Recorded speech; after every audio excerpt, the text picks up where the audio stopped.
Doctor Who Doctor by Doctor. 12th Doctor Era Overview plus Top 10 Stories. The era of the 12th Doctor, as played by Peter Capaldi, ran from 2014 to Christmas Day 2017 and consisted of 3 seasons, Series 8, 9 and 10, and a handful of specials.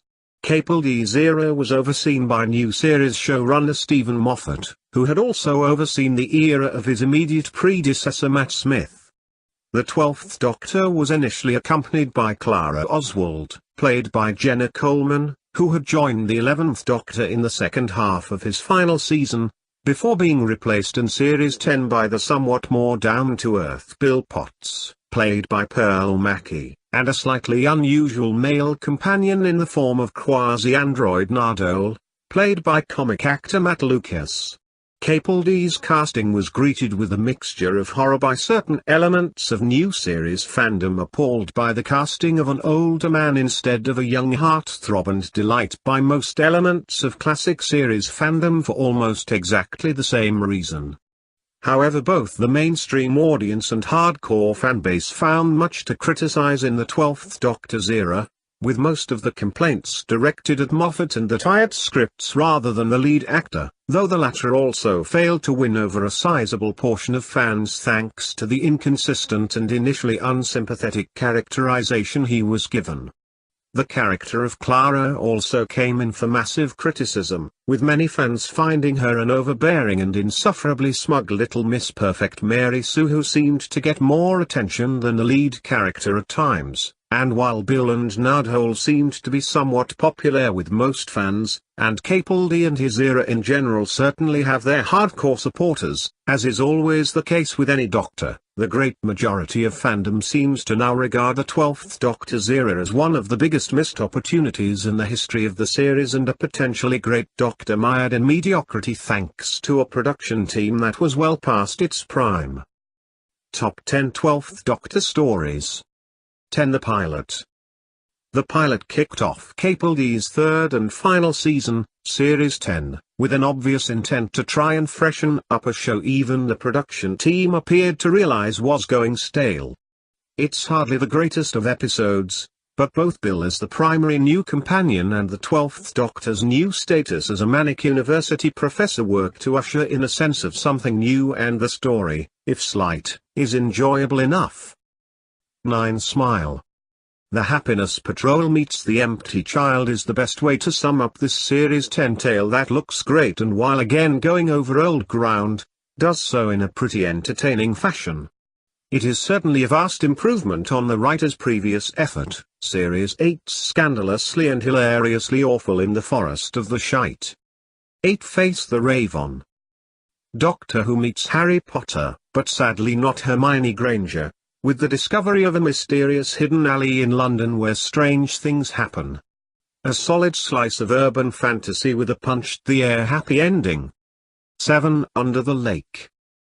This 2-part story is almost certainly the best of the rather hideous Series 9, a fun and spooky base under siege 2-parter with a clever plot that would be rather more clever if timey-wimey shit hadn't already been done to death by the Moffat era. 6. Extremis. A controversial episode, and probably a controversial inclusion since I'm only counting this one rather than the rest of the so-called Monks trilogy. Even in spite of the presence of the awful castrated master, Extremis works just by virtue of having a brilliant premise that, unusually for this era and sometimes New Who in general, is executed pretty damn well. 5. Deep Breath. Peter Capaldi's first story was actually very promising indeed, a promise that the rest of Series 8 if not his entire era completely and spectacularly failed to deliver on. Deep Breath takes a while to get going, but once it does it's a pretty fun and atmospheric slice of silly Victorian Gothic. 4. World Enough and Time. The 2-part Series 10 finale that really should have been the end for the 12th Doctor instead of that franchise-ruining shite mass special. This would probably have been higher on the list but for the presence of the castrated master and the fact that Part 2 is noticeably weaker than Part 1, which manages to do the impossible and make the Mundasian Cybermen actually seem scary on 21st century TV. 3. Flatline. An imaginative, spooky and funny episode. Flatline feels like something that could have been done in the 7th Doctor's era, and you just know that's going to make me like it. Predictable little twat that I am. Marred only by too much Clara and a bit of a lame ending that has Capaldi channeling Tennant, not something anyone should try, as most ordinary people would probably strain something by doing so. 2. Mummy on the Orient Express. This is an absolute cracker of an episode, and one of the few times the 12th Doctor gets to be old school doctory and try to solve a bizarre and deadly mystery with time running out. Marred by the Doctor-Clara feud bullshit I can't imagine any single person ever actually giving a flying fuck about, and an ending that, as far as I know, has never been given a resolution. So who or what was fucking Gus then?